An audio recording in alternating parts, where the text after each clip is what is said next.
আপনারা মাপ দিয়েন।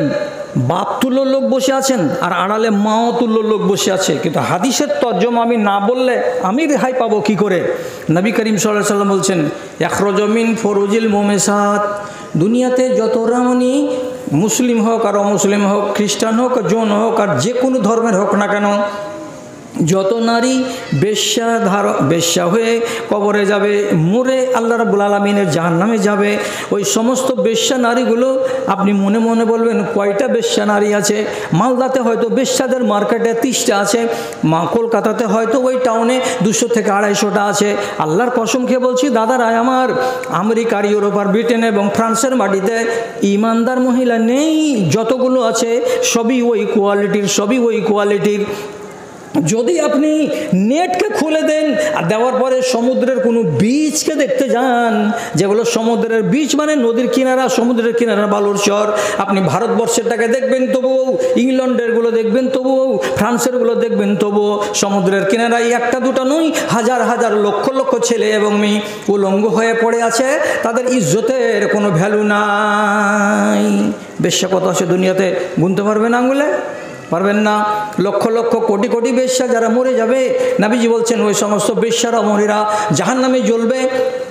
তখন তাদের জনিদার দিয়ে এগুলো রস বেরিয়ে আসবে, সেই রসগুলোর গান্দা একটা রং হবে, অপবিত্রতার সেন্ট হবে, ওইগুলো জমা হয়ে হয়ে হয়ে হয়ে হয়ে হয়ে জাহান্নামের ভেতর দিয়ে একটা নালীর মতো প্রবাহিত হবে।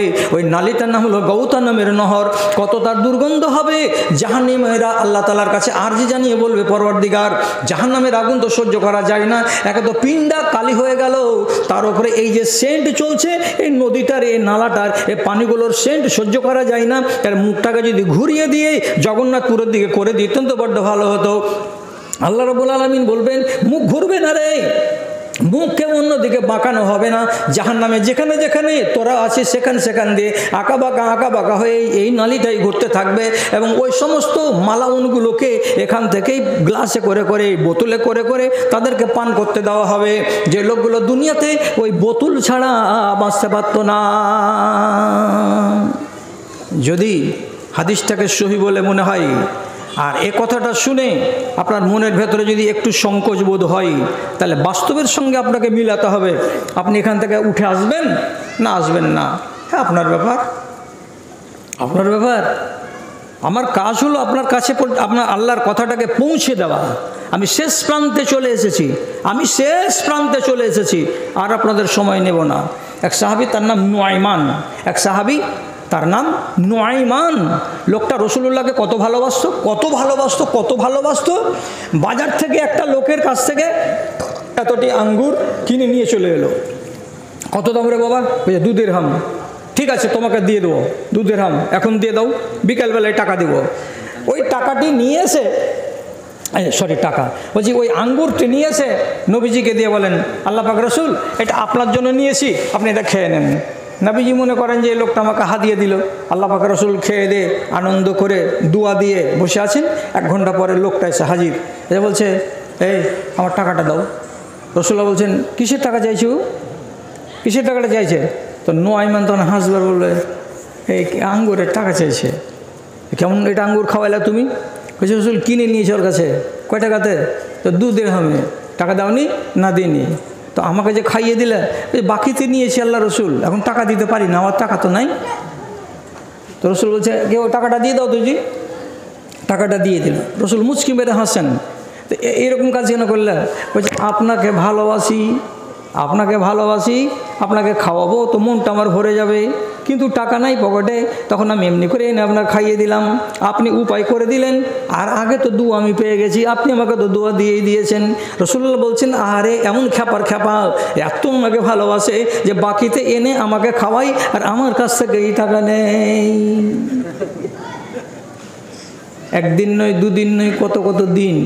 এই সাহাবিটাকে বলা হয়, এই সাহাবিকে বলা হয় রসিক সাহাবি। রসিক, অনেক ঘটনা আছে, আজকে আমি বলছি না, কিন্তু বেচারির একটা দোষ ছিল রে বাবা, একটাই দোষ ছিল রে বাবা। সে লোকটা ছিল কি? মদের বোতল উল্টা। গাল দিয়েন না কাউকে, এটা সাহাবি। ভুল মানুষের দ্বারাই হয়। যখন এইরকম অভ্যাস হলো, হাদিসে বলছেন নবীজি জি আয়াওমান বেরাজুলিন কাদ শারিবা খামরান, একদিন নবীজির সামনে একটা লোককে নিয়ে আসা হলো, আর নিয়ে এসে বলা হচ্ছে আল্লাহ পাকের রসুল মদ পান করেছে, আমাদের চোখের সামনে আমরা দেখেছি, টলমল করছিল, আলতু ফালতু কথা বলছিল, ওকে আমরা ধরে নিয়ে এসেছি। আমার নবী সাল্লাল্লাহু আলাইহি ওয়াসাল্লাম আল্লাহ পাকের নবী বলছেন একে পিটো, একে কোড়া মারো। তখন কি করলেন সাহাবায়ে কেরাম? আবু হুরায়রা বলছেন বাজনা ইয়াজরিবহু বিল জালাদে বাজু ইয়াজরিবহু বিন নিআলে, আমাদের ভেতরে কোনো কোনো লোক জুতা খুলে খুলে মারতে লাগলো, আমাদের ভেতরে কিছু কিছু লোক বেল্ট খুলে খুলে মারতে লাগলো। মারতে মারতে মারতে মারতে 80 কোড়ার মতো যখন মারা হয়ে গেল, তখন আরেকজন লোক বলছে আল্লাহুম্মা লা'ন আলাইহি, আয় আল্লাহ তুমি এর উপরে লানত করে দাও, এই শয়তান লোকটা বারে বারে মদ খায় আর বারে বারে এমনি করে জুতা খায়। রাসূলুল্লাহ বলছেন এই লানত কেন তুমি করতে গেলে? লানত করিও না, লানত করতে গেলে শয়তানের জায়গা হয়ে যাবে, এটা শয়তান সুযোগ পেয়ে যাবে এই মানুষটাকে আরও বিভ্রান্ত করার। সুতরাং লানত করো না, একে তোমরা এই কথাটা বলো যে এইরকম কাজ করো না, এই কাজ করতে গেলে রসুল নারাজ হবে, আল্লাহ নারাজ হবে, সুতরাং এই কাজ থেকে তুমি নিজেকে উঠিয়ে নিয়ে চলে এসো বলে তোমরা থাকে এটা সেটা বলো, কিন্তু তারপরে লানাত করিও না। এই কথাটা হলো, এত দূর হয়ে গেল, তারপরে আবার পরিচিতি যদি বলা যায় এ লোকটাকে, বলছে ওই লোকটাই হলো সেই লোকটা যে লোকটা নবীজিকে বলতো আল্লাহ রসুল আপনাকে মন দিয়ে ভালোবাসি, আপনাকে প্রাণ দিয়ে ভালোবাসি, তার নাম কি? তো নুআইমান।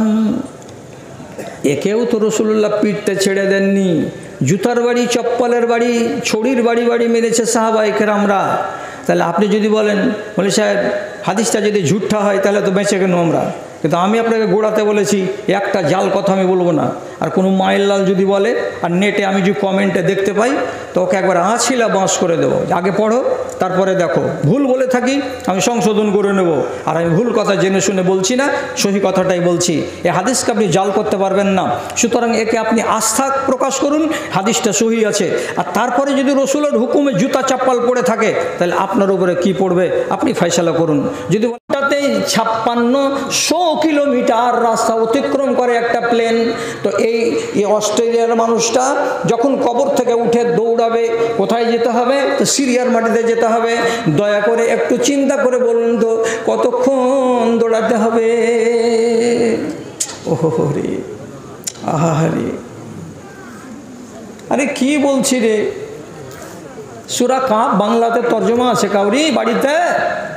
সূরা কাফটাকে খুলো না গো, শেষ আয়াতটাকে দেখো না গো। রব্বুল আলামিন বলছেন এই সমস্ত পর্বগুলো সম্পর্কে যদি দিমাগে ধারণা না থাকে ওয়াজ শুনিও না, এইসব ওয়াজ শুনে কোনো কাজ হবে না। আর যখনই তোমার মাথার ভেতরে এই কঠিন পর্বের আলোচনা আসবে আমাকে দৌড়ে যেতে হবে। কোথায়? তো হাসরের মাঠ। আপনি ভারতের কথাই কল্পনা করেন না, এখান থেকে সৌদি আরবের জেড্ডা এয়ারপোর্টে নামতে গেলে পাকা 5 ঘন্টা 5.5 ঘন্টা টাইম লাগে, এরোপ্লেনকে লাগে 5 ঘন্টা, তাহলে আপনাকে কতক্ষণ টাইম লাগবে আন্দাজ করুন। আপনি বলবেন যেতে পারবো না অত দূর, আমি দৌড়াতে পারবো না অত দূর। ওই কথা বললে হবে? ওই কথা বললে হবে না, দৌড়াতেই হবে, দৌড়াতেই হবে। তারপরে নবীজি বলছেন পায়ে চপ্পল থাকবে না, সুবহানাল্লাহ, হুফাতান, পায়ে জুতো থাকবে না, বুট থাকবে না, খালি পায়ে থাকবে। ওরাতান, গায়ে একটা কাপড় থাকবে না, মাথাটাকে ঢাকবেন রোদ থেকে, তা হবে না। তারপরে আল্লাহ পাকের নবী বলছেন তোমার যেমন একদিনের বাচ্চা পয়দা হয়েছিলে, তোমার যে অবস্থাটা ছিল তার মানে খাতনা দেয়া ছিল না, আজকে খাতনা দেয়া আছে। নবীজি বলছেন কিয়ামতের দিন তুমি যখন দৌড়াবে তখন তোমার নিজের শরীরের ওই যৌনাঙ্গটা আগের মতো দেখাবে, খাতনা দেওয়া থাকবে না। তুমি নাঙ্গা, তোমার বাবা নাঙ্গা, তোমার মা নাঙ্গা, তোমার বোন নাঙ্গা, সারা জগৎবাসীর নাঙ্গা, খালি পায়ে, খালি গায়ে, খালি মাথায় দৌড়াবে ওই প্রখর রৌদ্রে। কত দূর যেতে হবে? তো হাসরের মাঠ। কল্পনাতে ভাষণ একবার। চৈত্র মাসের খরার দিনে 1 ঘন্টা বাইরে কাজ করা যায় না, দেরে পানি দেরে, দেরে পানি দেরে।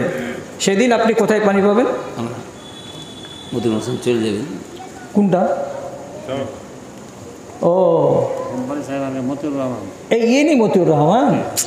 এই আল্লাহর বান্দাকে আমি দেখার জন্য কতদিন ধরে ইচ্ছা করছি, কিন্তু আমি দেখতে পাই না। কিন্তু নাম যেখান সেখানে আমি শুনছি, যে জীবনে একটা কথা বলবো একদিন এই ভদ্রলোকের সাথে, মাশাআল্লাহ, এবারে তরুণ তুর্কি নওজওয়ান, যাক আল্লাহ ইজ্জতের মালিক, মাশাআল্লাহ, আল্লাহ ইজ্জতের মালিক, আল্লাহর শুকরিয়া করছেন, এটাও শুনতে পাচ্ছি কানে, খুব শুনছি কোনখানে আপনি কি করছেন না করছেন এগুলো লুকিয়ে নেই, তো আল্লাহ করতে দিয়েছে, আল্লাহ ইজ্জত দিয়েছেন, তো ঠিক তার সদ্ব্যবহার করছেন, শুনে খুশি হয়েছি। আর বাড়ি যাবেন এখন না?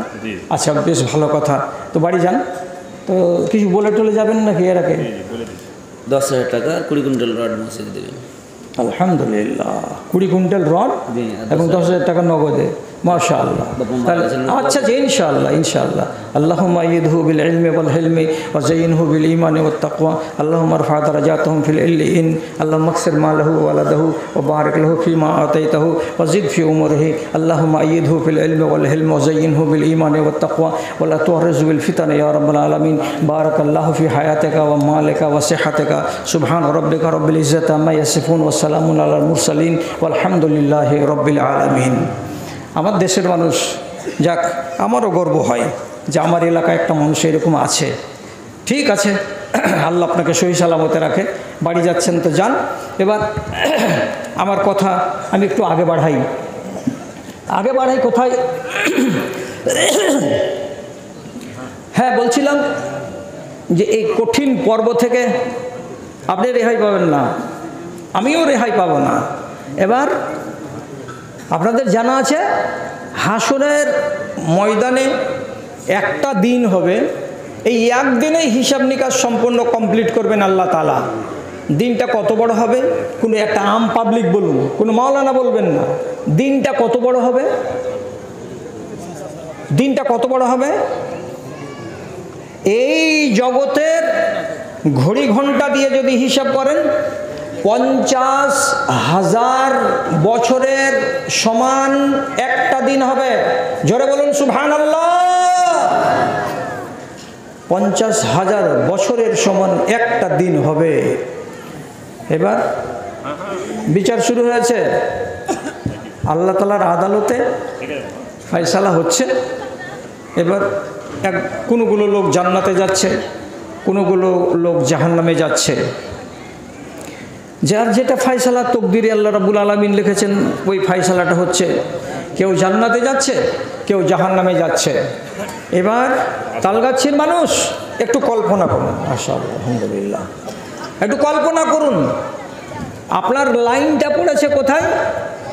বাংলাদেশের বগুড়া ডিস্ট্রিক্টে, ঠিক আছে? সিরিয়া থেকে এদিকে চলে আসেন হাঁটতে হাঁটতে, সিরিয়া থেকে এদিকে আসুন। সিরিয়ার পরে পূর্ব দিকে আপনি আসবেন তো পাওয়া যাবে ইরাককে ছেড়ে আসবেন, তারপরে পাওয়া যাবে আফগানিস্তানকে, তারপরে পাকিস্তানকে, তারপরে ভারতকে, তারপরে বাংলাদেশকে, এইভাবে চলে আসছে। আপনার যদি লাইনটা, আপনি যে লাইনে খাড়া হয়েছেন সেটা যদি কি হয়, এই কাটার রোডের সামনে লাইনটা আছে, এই লাইনে যদি আপনি খাড়া হয়ে যান, আপনার ওখানে জায়গা পড়েছে, দৌড়াতে দৌড়াতে এসেছেন, এইখানে জায়গা পেয়েছেন। আপনার হিসাবটা আল্লাহ রাব্বুল আলামিন নিতে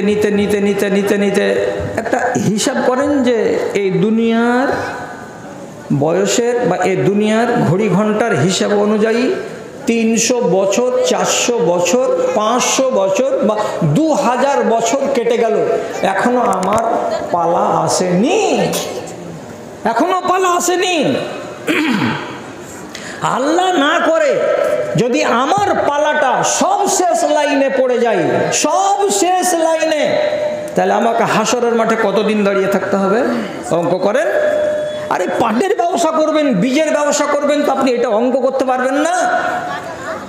50,000 বছর যদি দাঁড়াতে হয়, সর্বশেষ ব্যক্তিটাকে হিসাবের জন্য হাসরের মাঠে দাঁড়িয়ে থাকতে হবে কতদিন? 49,999 বছর।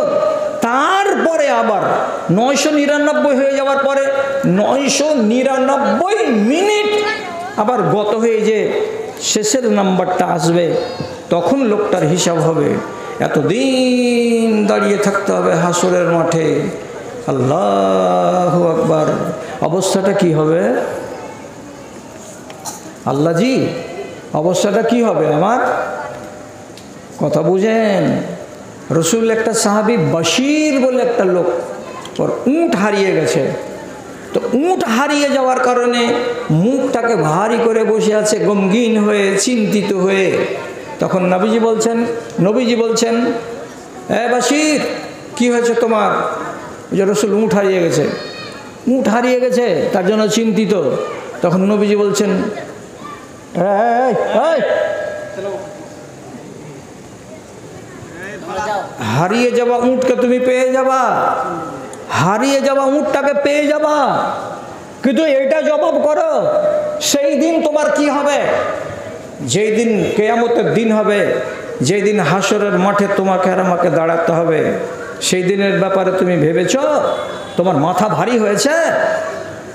দিশা না পেয়ে বলছে আল্লাহুল মুস্তাআন, আল্লাহ পাকের নবী কি হবে জানি না, আল্লাহই হলেন ভরসা।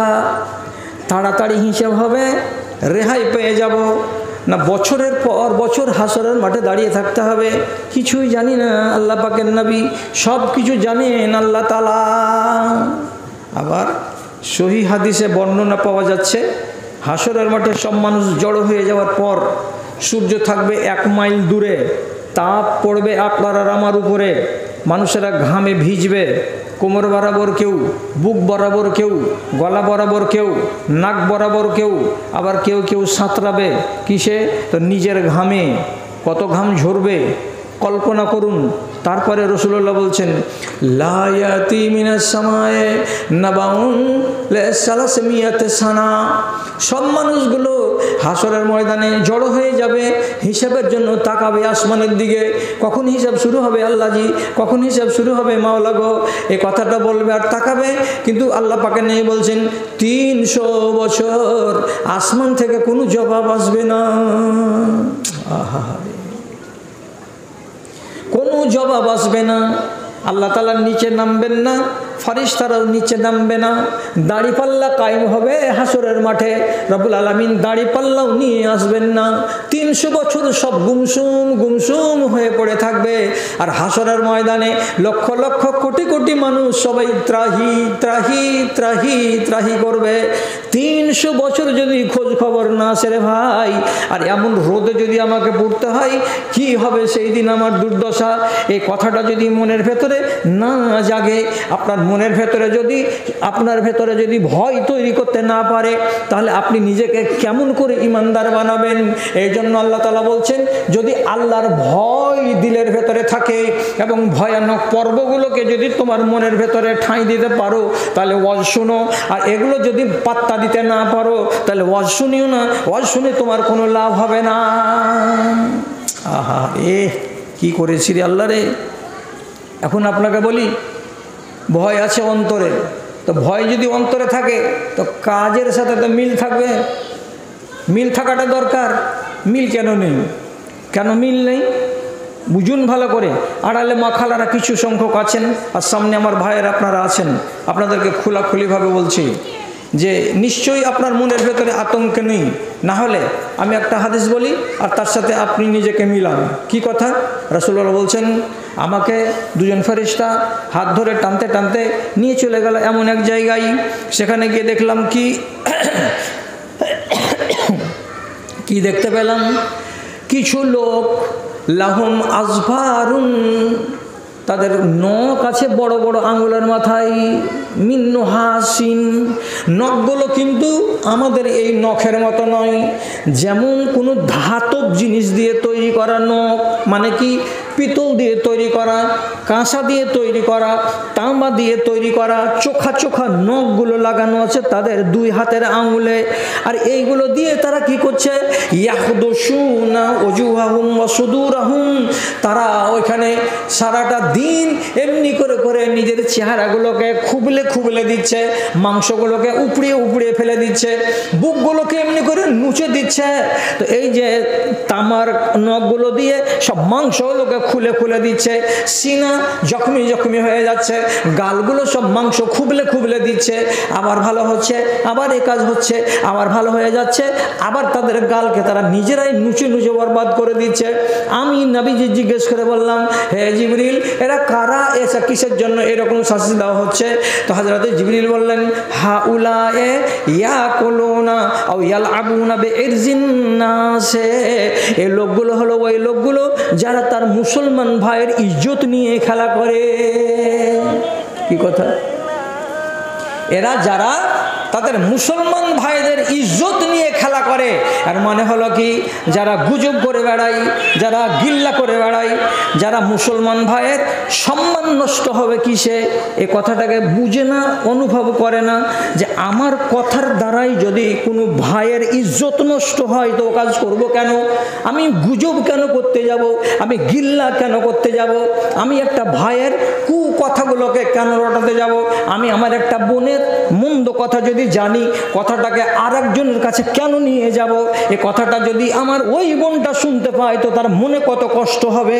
যে কথাগুলোকে যারা পাত্তা দেয় না, একটা মানুষের সম্মানকে নিয়ে যারা খেলাধুলা করে, একটা মানুষের আত্মমর্যাদাকে নিয়ে যারা খেলা করে, যারা গুজব করে বেড়ায়, যারা গিল্লা করে বেড়ায়, এমন মানুষগুলোকে রব্বুল আলামিন নাই বললেন কিয়ামতের দিন এত বড় বড় নখ দিয়ে নিজের কালগুলোকে নুচবে এবং নিজের সিনাগুলোকে নুচবে।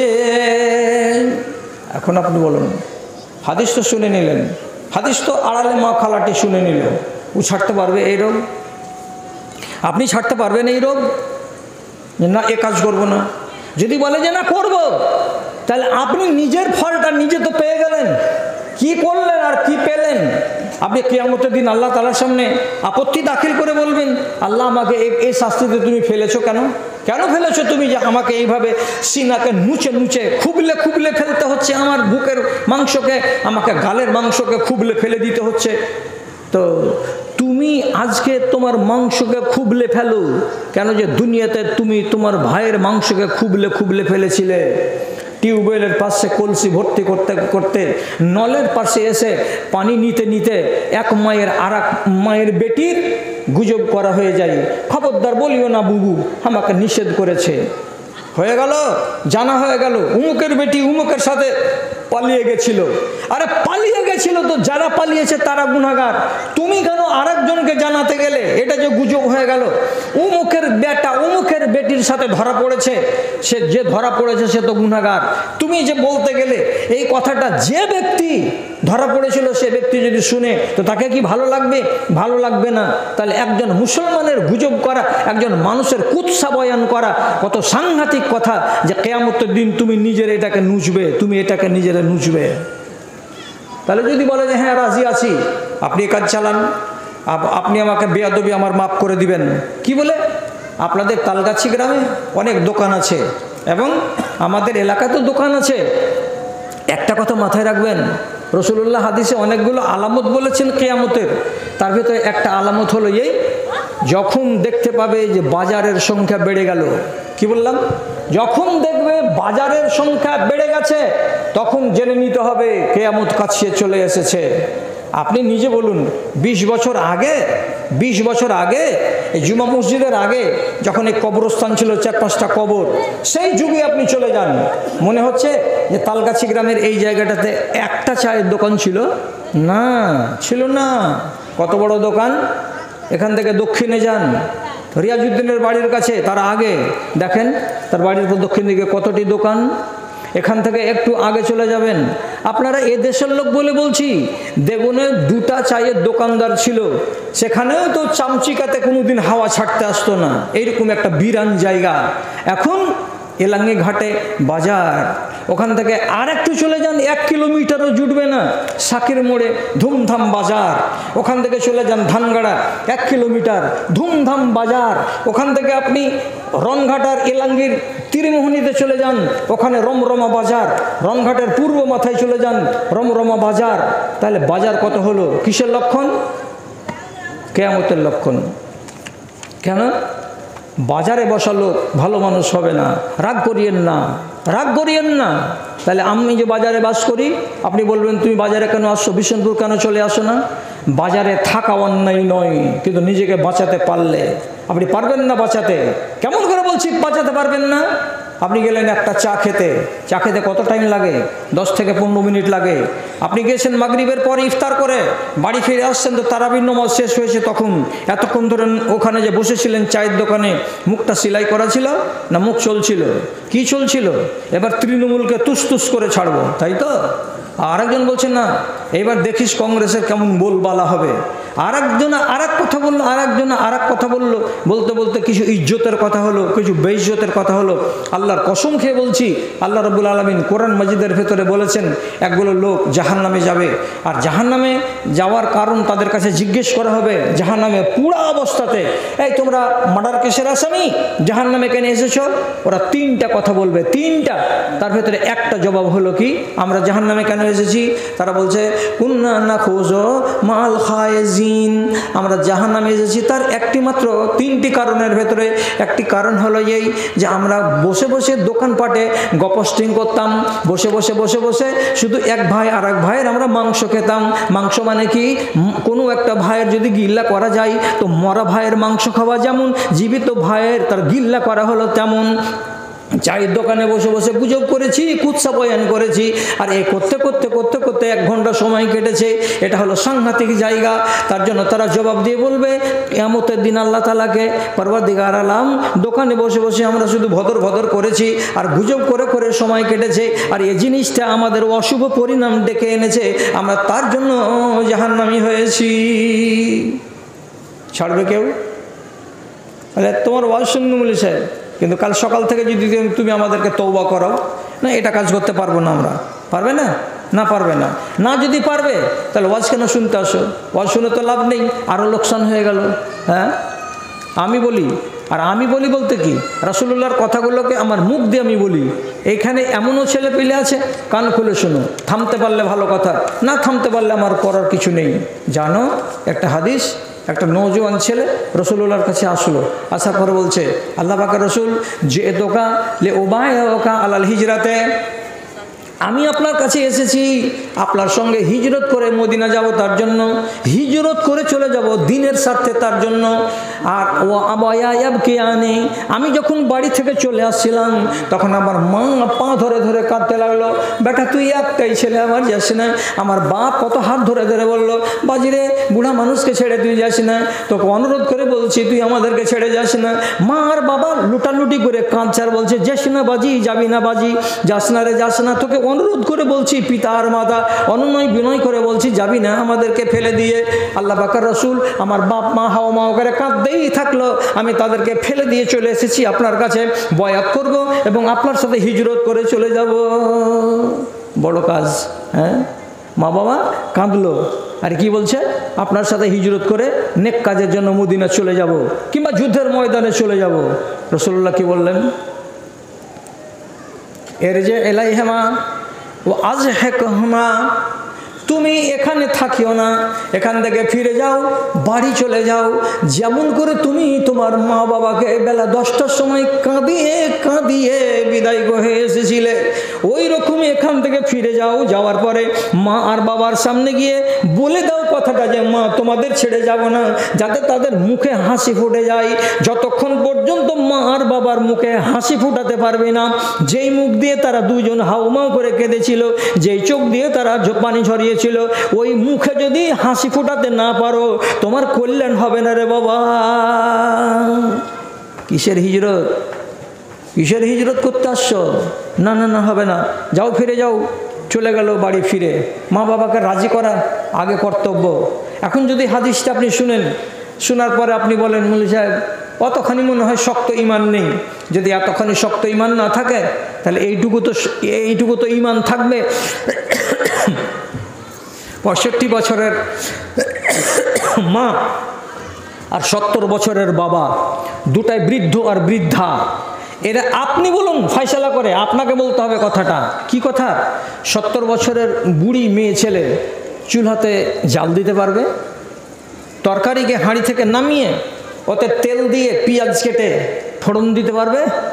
আবার ঢালতে পারবে ঠিক করে? আবার প্রেসারের মুখ খুলতে পারবে? পানি টিউবওয়েল থেকে এনে হাঁড়িতে দিতে পারবে? হাঁড়িগুলোকে বৌমা যেমন করে মেজে টেজে দেয় সেভাবে কি ওই বুড়ি মানুষটা মেজে দিতে পারবে? এরা বয়সে পড়েছে কেমন মজলুম। আমরা তাকাচ্ছি বুড়া আর বুড়ি, তোমরা আমাদের ছেলে, তোমরা আমাদের ভরসা, তোমাদেরকে লালন পালন করেছি, নিজে সরিষার জমিতে প্রখর রৌদ্রে মাথাকে ফাটিয়েছি, আর তোমাকে বট গাছের তলায় আমি আরামে চাদর পেড়ে দিয়ে বসিয়ে রেখেছি। না ধন, তোমাকে সরিষার গায়ে হাত দিতে হবে না, তুমি বালক, তুমি 7 বছর বয়সের, তোমার ভবিষ্যৎ গড়বার জন্য আমি আমার জীবনকে পানির মতো করে ক্ষয় করে দিয়েছি, তারপরে তোমাকে আমি মানুষ করেছি।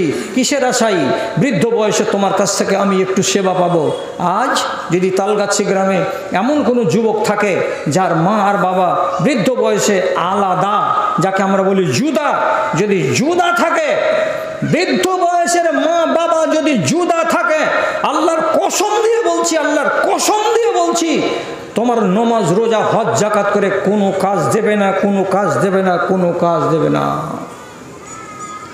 তুমি আগে সুলাহ করো তোমার মা বাবার সাথে, আগে সমঝোতা করো মা বাবার সাথে, তারপরে অন্য কোনো কথা বলতে আসিও।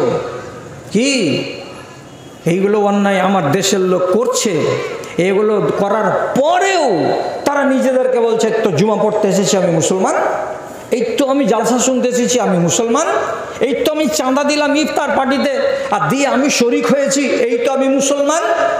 আল্লাহর কসম, হ্যাঁ মুসলমান, মুমিন নন, মুমিন নন আপনি। আর এই মুসলমানদের কোয়ালিটি হলো 3টা। কটা কোয়ালিটি? 3টা। ঘড়ি দেখুন, 12টার আগে আপনাকে ছেড়ে দেব, তার আগে আপনি আমাকে ছেড়ে পালাইন না, তার আগে আপনি আমাকে ছাড়িয়েন না, নাহলে এটা আপনার আমার সাথে খেয়ানত করা হবে। আমি কি বলছিলাম? মুসলমানদের কোয়ালিটি কটা? 3টা। একগুলোকে বলা হয় মুসলমান, একগুলোকে বলা হয় মুমিনিন, আর একগুলোকে বলা হয় মুসলিহিন। মুসলিহিন কারা? যারা ফরজ করার পরে অতিরিক্ত করে, তারা ফরজ করার পরে অতিরিক্ত করে তারা, এরা হলো মুহসিনিন। এমন মানে কি, 30টা রোজা রাখলাম, তারপরে শাওয়াল মাসে ফের 6টা রাখবো, মহরমের 2টা রাখবো, আরাফার রোজা রাখবো, 13, 14, 15 প্রত্যেক মাসে এই 3 তারিখ রোজা রাখবো, এগুলো নফল। যে লোকটা ফরজের সাথে সাথে নফল করে, এটার লোক হলো মুহসিন। নমাজ আপনার উপরে ক রাকাত আছে? 12 রাকাত সুন্নাতে মুআক্কাদা, 17 রাকাত ফরজ, কত হলো? 29। 1 রাকাত পড়বেন ভিতর, কত হলো? 30।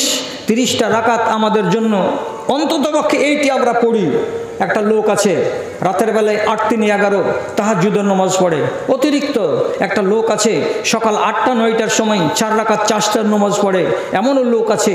একটা লোক আছে মাগরিবের আজানের পরে ইমাম খাড়া হওয়ার আগে আগে 2 রাকাত সুন্নাত নামাজ পড়ে দেয়, এমনও লোক আছে। কিছু লোক আছে এশার নামাজে বিতুর পড়ার আগে 2 রাকাত 4 রাকাত নফল নামাজ পড়ে দেয়, এমন লোক আছে। এরা বেশি বেশি নামাজ পড়ালো, এগুলোকে কি বলা হয়? মুহসিন। এটাকে বলা হয় মুহসিন। এ হলো এ ক্যাটাগরির ইমানদার। এবং বি ক্যাটাগরির ইমানদার কারা? যারা শুধু ফরজটাই করবে, যেটি অনিবার্য সেইটি করবে, বেশি বেশি আর করতে পারবে না। কিন্তু ধান্দাবাজিতে ওরা নেই, ধান্দাবাজিতে ওরা নেই, কোনো হারাম কাজে এরা নেই, কিন্তু ফরজটি ঠিক রেখেছে, হাতছাড়া করতে দেয়নি। কেমন? 12 রাকাত সুন্নাত মুআক্কাদা কখনো পড়েছে জোহরের, কখনো পড়েনি, কখনো মাগরিবের 2 রাকাত পড়েছে, কখনো ছেড়ে দিয়েছে। আজাব হবে না কি যেহেতু ফরজটা পড়ে নিয়েছে। কিন্তু কোয়ালিটিতে এ হলো বি ক্যাটাগরি। সি ক্যাটাগরি কোনটা? ভালো করে বুঝুন। যে লোকটা নমাজের টাইমে নমাজও পড়ে, যেই লোকটা জমি মারবার যখন টাইম আসে তখন বেটিকে বাদ দিয়ে বেটাকে লিখে দেয়, এটার নাম হলো মুসলমান। যে লোকটা নমাজও পড়ে, রোজাও করে, বিয়ে করবার কালে 1.5 লক্ষ টাকা শ্বশুরের কাছ থেকে আগে গুনে নেই, এ লোকটা হলো মুসলমান। যে লোকটা নমাজ রোজা হজ জাকাত সবই করে, আর 100 মন যদি গম হয়, ভুট্টা হয়, ধান হয়, তো 100 মনে 5 মন আল্লাহর নামে ওসর বেরিয়ে যাবে।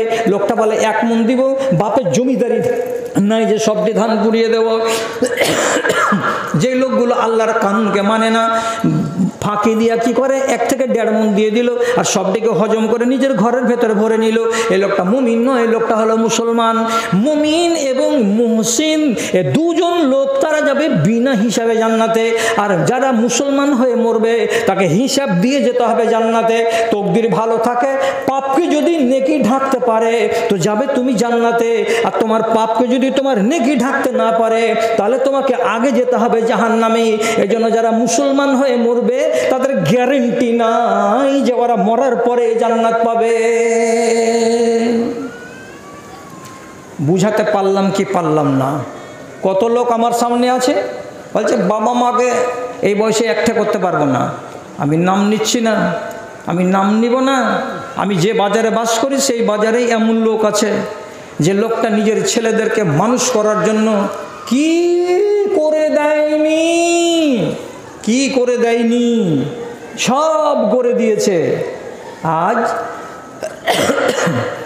চোখের পানি ফেলে মোহতাজ হয়ে তাকাচ্ছে আর বলছে ভোর রাতে এতটি ভাত কেউ সিদ্ধ করে দিবে না রে। অথচ যুবতী যুবতী বাড়িতে বউ আছে। আমি যদি বুঝাতে যাচ্ছি যে বুড়া বুড়ি দুটা তোমাদের ছেলে, আর দুটা ছেলের মতো এদেরকে ছেলে বলে গুনতি করে খেতে টেতে দাও, তো বউরা জবাব দিয়ে বলছে নিজের দুটাকে নিয়ে তো আমি সময় পাই না, আর ওকে ছেলে পিলে দিতে আসছো। আল্লাহর দয়া যে তোরকে দুটা ছেলে হওয়ার পরেই তোরকে আল্লাহ তাআলা সব বন্ধ করে দিয়েছে। আর যদি গাইয়া বেটি ছেলে হতি, 7টা ছেলে পিলে জন্মিত, তাহলে তোরা মনে হয় জিন্দগিতে নিজের ভাত করতে পারতি না। এবার বলেন, এই বাবা মা যদি দুঃখিত থাকে আর আপনি কপালে ঘরটা ফেলছেন মসজিদে গিয়ে, কোন আইনে আপনি নাজাত পেয়ে যাবেন, কোন আইনে আপনি কল্যাণ প্রাপ্ত লোক? আমার মাথাতে কুলাই না, আমার মাথাতে আসছে না হিসেবটা। যদি আসে আপনার, তো আপনি আমাকে বুঝান হাদিসগুলো কেন এরকম আসলো, আর কোরআন মাজিদের আয়াত কেন এমন আসলো। ওয়াজ শুনবে, এই লোকগুলো সব ওয়াজ শুনবে। শুনো, ওয়াজ শুনো। হযরত আয়েশা রাদিয়াল্লাহু তাআলা আনহা বলছেন, আমার বাপের একটা চাকর ছিল, ওয়াইন্নাহু ইয়াতি বেখেরাজে আবি। ওই চাকরটা আমার বাপের আহারের ব্যবস্থা করত, ব্যবসা করে করে, বাণিজ্য করে করে, আমার বাপের এই সমস্ত কারবারগুলোকে দেখে, আর ওই খানা পানিগুলো আনে বাজার থেকে, আর এনে আমার বাপের খাবার দাবার ব্যবস্থা করে দেয়। একদিন এই চাকর আমার বাপের জন্য খানা তৈরি করেছে। আমার বাপ খানা খুব মন দিয়ে খেয়ে নিয়েছেন। তারপরে আবু বকর সিদ্দিককে জিজ্ঞেস করে বলছেন, আগো ও নুরুল ইসলাম, তুমি তো আমার চাকর বাবা, তো তুমি এই যে খানা খাওয়ালে, একটু চা পাওয়া যাবে বাইরে? যাও তো বাজি, একটু চা নিয়ে এসো তো। 2-3 জায়গার পানি আজকে একবারই হয়ে গেল, যে গলাটা সেই সেই সেই সেই করছে। আর দেরি নেই, আর আপনাদের ছেড়ে দেবো আপনারা ইনশাল্লাহ। তো বলছে, এই ছেলে নুরুল ইসলাম, তুমি যে আজকে আমাকে খানা খাইয়েছ, এ খানাটা এসেছে কোথা থেকে, উৎসটা কি, কোথাকার ইনকাম আমাকে শোনাও। উট বেচে করেছো, খেজুর বেচে করেছো, জব গমের ব্যবসা করে এনেছো, কিভাবে তুমি আমাকে খানাটা আজকে খাওয়ালে, কোথা থেকে ইনকাম করেছিল এটা বলো। ছেলে কত সোজা। আবু বকরের চাকর তখন বলছে, তাকা হান্তফিল জাহেলিয়াতে ওমা আহসান্তুল কোহানাতা। হে আমার মালিক, আমি যখন ইসলাম কবুল করিনি, যখন আমি ছিলাম জাহেল, সে জাহিলিয়াতের যুগে একটা লোককে সামনে করে বসিয়ে আমি রুস্তুম পাহলওয়ানের গল্প বলেছিলাম, আর এগুলো গল্প কাল্পনিক গল্প বলে বলে বলে বলে মানুষটাকে আমি সন্তুষ্ট করে দিতে পেরেছিলাম। যখন দুনিয়ার গল্প বলে আর দুনিয়ার গল্পকে শুনিয়ে ওকে যখন সন্তুষ্ট করে দিতে পেরেছি, তখন লোকটা আমাকে খুশি হয়ে 2-3টা দিরহাম দিয়েছিল, আর সেই দিরহাম দিয়ে এতটি ডাল কিনে এনেছি, এতটি মাংস কিনে এনেছি, এবং রুটির সঙ্গে মাংসকে মিলিয়ে দিয়ে খানা বানিয়ে আপনাকে পেশ করেছি। শুনলেন ইনকামটা? জাহিলিয়াতের যুগে কি করেছিলাম? গল্প বলেছিলাম। গল্পগুলো কার? অতীতের কাল্পনিক গল্প। তো এই গল্পগুলো করে আমি যেটা ইনকাম করেছি, সেই ইনকামের টাকা আপনাকে আমি খাইয়েছি। আবু বকর সিদ্দিক সাথে সাথে বুঝে নিলেন, আল্লাহু আকবার, চাকর যে কাজ করেছে ভালো কাজ করেনি, চাকর আমাকে হারাম খানা খাইয়ে দিয়েছে, হারাম খানা খেয়ে নিয়েছি। আর নবীজি বলেছেন, যেই দেহের ভেতরে হারাম মাংস ঢুকে গেল সেই দেহ আর কল্যাণ পাবে না, ওকে জাহান্নামে ঢুকতে হবে। আল্লাহ পাকের নবীর এই খাস লোক সাহাবী আবু বকর সিদ্দিক নিমেষের ভেতরে ঘরের ভেতর থেকে বেরিয়ে বাইরে চলে গেলেন, আর বাইরে বসে গিয়ে এক জায়গায় আঙুল ঢোকালেন ললি পর্যন্ত, আর ঢুকিয়ে দেওয়ার পরে যতটি খানা খেয়েছিলেন, ফাক্কা মাফি বাতনিহি মিনাত তাম, যতটি খানা খেয়েছিলেন 15-20 মিনিট আগে সমস্ত খানাকে তিনি উগলিয়ে ফেলে দিলেন, বমি করে দিলেন, উল্টি করে দিলেন, আর দেওয়ার পরে পেটটাকে হালকা করলেন, আর দেওয়ার পরে বলছেন, আলহামদুলিল্লাহ, আল্লাহ রাব্বুল আলামিন আমাকে হারাম গেজা থেকে বাঁচিয়ে নিয়েছেন। বেশ, শুনে নিলেন। শুনে যখন নিলেন, আপনার জীবনের দিকে এবার আপনি তাকান, তাকান আপনার জীবনের দিকে। আমার যেখানে আমি বাস করি সেখানকার কথা, কিছু গরিবের নামে মাস অন্তর 2000-3000 কার 4000 করে টাকা আসছে সরকারের কাছ থেকে। এরা নানান রকমের আছে, অতগুলো আমি বুঝি না, আর ওগুলো তো আমি পাত্তা দিতে যাই না। এখন যে ব্যক্তি ফর্মগুলোকে ফিল আপ করে দিয়েছে, যার কম্পিউটারে এই লিঙ্কটা আছে, ওকে যে বলছে আমার নামটা দেখো তো টাকা এসে, বলছে হ্যাঁ তোর নামে 4000 টাকা এসে, টাকাটি আমাকে উঠিয়ে দাও তো, 3000 পাবি। 4000 যে এসছে কইছো তুমি, এই 4000 আসছে, এই সুইচটাকে যদি খালি আমি না টিপি একটা আসবে না, তো 3000 লিস্ট হলে কী করবে বেচারি? কইছে 3000 ইহাকে কে দেয়? একটা আবুলা, ধন, মাওড়া, ইয়েতিম, ভিখারি, যার বাসস্থান নেই, সে যদি যাচ্ছে, যাওয়ার পরে বলছে হার খাতা খান দেখো তো বাজি, আমার টাকা এসে কি আসেনি? তো গরিবের খাতায় 3500 টাকা এসেছে, 500 টাকা। আপনার মতো একটা টকটকে তাজা যুবক, যার 2 হাতে বল আছে কামাই করে খাওয়ার, নিমেষের ভেতরে 500 টাকাকে হালাল করে নিয়ে পকেটে ভরে নিয়ে বাড়ি গিয়ে মচমচ করে বলছে এই মাছ এনেছি রে।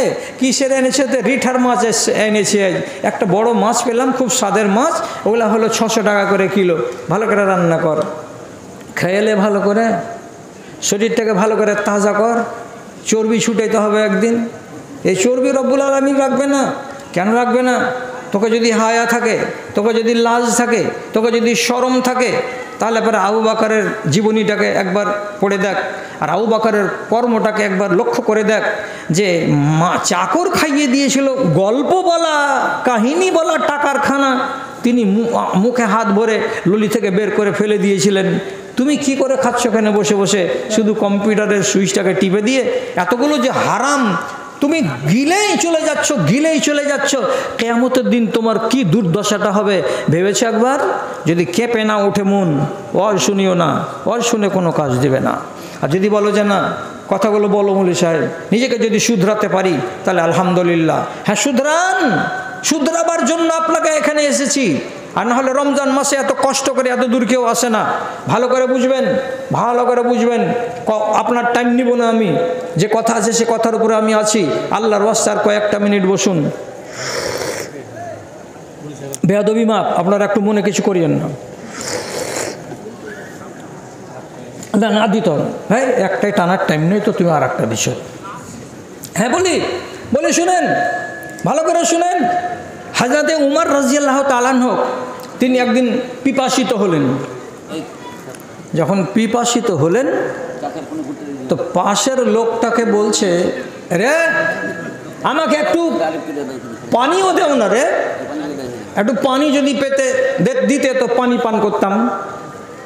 এবার কি হলো, হযরত উমর রাদিয়াল্লাহু তাআলা আনহুকে একটা লোক গেলাসে করে 1 গ্লাস দুধ এনে দিলেন।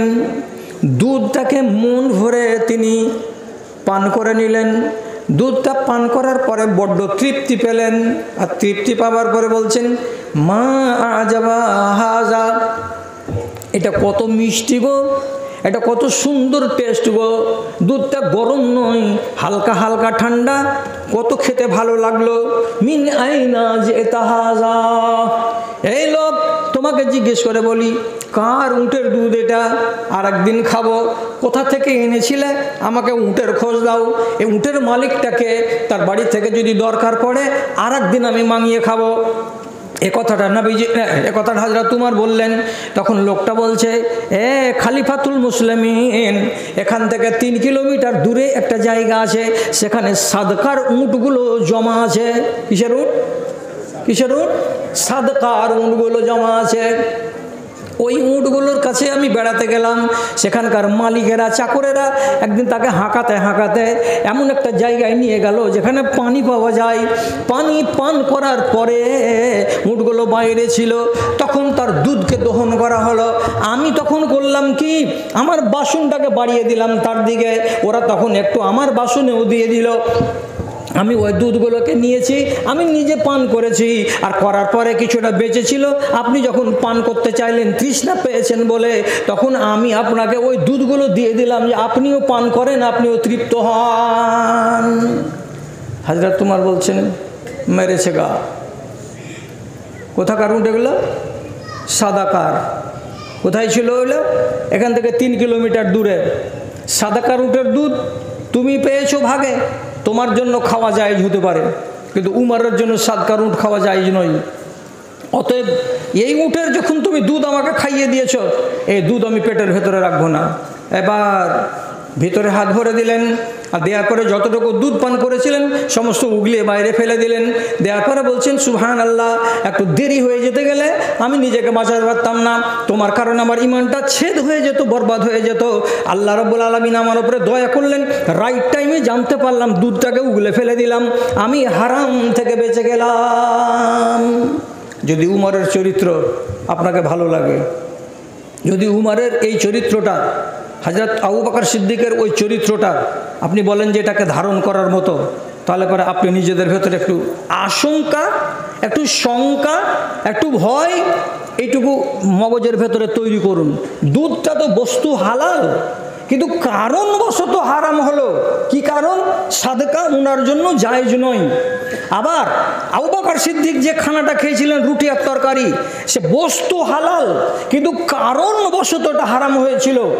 সেটা যদি ন্যায্য দিক থেকে আসতো তাহলে এটা হারাম হতো না। তাহলে এই জিনিসগুলো কারণবশত হারাম হলো বলে ওনারা উগলিয়ে ফেলে দিলেন। এবার আপনাকে বলছি, সামলাতেও পারবেন না, আর আগামী দিনে আপনি আমাকে ডাকবেনও না। আপনার পেটের ভেতরে যত গেলাস মদ গেছে, আপনি কতদিন খেয়েছেন, পিসাব করে দিয়েছেন, এর আগে পর্যন্ত উগলাতে পারবেন? বলছে না, পারবো না। উগলাতে যদি না পারেন তাহলে আপনি ওয়াজ শুনছেন কেন? কেন শুনতে এলেন? কি বলেছিলাম? সূরা কাফের শেষ নম্বর আয়াত, ওয়াজ ওরাই শুনবে যারা আল্লাহর ভয়ানক বিপর্যয় আছে সামনের দিকে তৈরি করা, সেগুলোকে বলে ভয় করবে, এবং যারা নিজের মনের ভেতরে রব্বুল আলামিনের বেয়াদবি করার জন্য যেগুলো আযাব নির্ধারিত করা আছে, সে আযাবকে বলে যার মনের ভেতরে খটকা থাকবে, সে মানুষগুলো ওয়াজ শুনবে, তাছাড়া ওয়াজ শুনবে না। আজও পর্যন্ত আপনি চালিয়ে যাচ্ছেন, চালান, আপনার মেহমানি ওই রকমই আছে। যে যেমন মেহমান তার তেমন মেহমানি আছে। আপনি যে ধরনের এখান থেকে মেহমান হয়ে যাবেন, আল্লাহ তাআলা আপনার জন্য ওই রকমের মেহমানি ব্যবস্থা করবেন। একটা হাদিস আছে সহিহ, দাম দিতে পারবো না আমিও, আর দাম দিতে পারবেন না আপনিও। একটা লোক যদি জিজ্ঞেস করে, হাদিসে আছে কি, মান আরাদা আন ইয়ালামা মা লাহু ইনদাল্লাহি ফালিয়ানজুর মা ইনদাহু লিল্লাহি। একটা মানুষ যদি বলে, আমি মরে যাওয়ার পরে আল্লাহ রাব্বুল আলামিন আমাকে কি কি দিবেন, কি কি ব্যবস্থা করা আছে আমার জন্য, কতটি ঘর আছে, কতটি বাগান আছে, কত হুরিয়াইন আছে, কি কি জিনিস রাব্বুল আলামিন আমার জন্য তৈরি করেছেন আমার মরার পরে কিয়ামতের দিন, এরকম মানুষ যদি কেউ জানতে চায়, নবীজি বলছেন আগে কি তোমার জন্য তৈরি করা আছে ওটা না জেনে তুমি আল্লাহ রাব্বুল আলামিনের জন্য নিজের কাছে কি কি তৈরি করে রেখেছো তার দিকে নজর দিয়ে তাকাও। আল্লাহর জন্য কি কি করেছো? যে আল্লাহ তো জমি তো মেরে দিয়েছি বেটিটির, ভালো, তোমার আমি মেরে দেবো কিয়ামতের দিন। মাওলানাকে জিজ্ঞেস করো, মিশকাতের প্রথম খণ্ডের লাস্টে হাদিসটা লেখা আছে, যে কাউরি জমি মেরে দেবে কিয়ামত আল্লাহ বলছেন তোমার আমি জান্নাত মেরে দেবো। তুমি কি যা করবে আমি তোমার জন্য তাই করব কিয়ামতের দিন। जैसे करनी वैसी भरनी, जैसी करनी वैसी भरनी, ना मानता है तो करके देख, जन्नत भी है जहन्नम भी है, ना मानता है तो मर के देख, ना मानता है तो मर के देख। এখন কি বলছে আমার জন্য আল্লাহ তাআলা কি করে রেখেছেন, তুমি কি করেছো আল্লাহর জন্য? বলছে আল্লাহ দিনে রাতে আমি তো কমসে কম 20 প্যাকেট তিরঙ্গা খাই। যে আল্লাহ করে রেখেছো তোমার লাগে তিরঙ্গার ব্যবস্থা। আরেকজন বলছে চোঙ্গা খাই, আরেকজন বলছে মদ খাই। আল্লাহ রাব্বুল আলামিনের নবী বলছেন তোমার মতো মদ খাওয়ার জন্য আমি ব্যবস্থা করে রেখেছি, তুমি কি অন্য কোনো মৌলবীর কাছে শুনতে যেও না, এই আলেমগুলোকে জিজ্ঞেস করবে। এটা মাদ্রাসা বড় হয়ে গেছে, এখন বড় বড় আলেম আছে। রাসূলুল্লাহ স্বয়ং হাদিসের ভেতরে বলছেন জাহান্নামে একটা নহর আছে, নহরটা নাম হলো গাউতা নহর। নহরের নামই হচ্ছে গাউতা, গাউতা নামের নহর। সেই নহরের গন্ধা পানি পান করতে দেওয়া হবে কাকে? যে ব্যক্তি দুনিয়াতে মদ করছিল এই মেহমানকে। এ বলবে আল্লাহ তাআলার ফেরেশতাদেরকে এরাকে ওগুলো দিও না, এরা ইরিয়ানি বিরিয়ানি খাবে না, এরা হলো পানি পান করা লোক, এরা হলো ভিজা জিনিস খাওয়ালো, এরা মদের বোতল উল্টালো, এদের জন্য ওইরকমই ব্যবস্থা দাও। আল্লাহর ফেরেশতারা বলবেন ঠিক আছে, তাই ব্যবস্থা দেওয়া হবে। কোথা থেকে আনা হবে বোতলগুলো? ওই নাহরুল গৌতা থেকে। নহরের পানি কেমন হবে?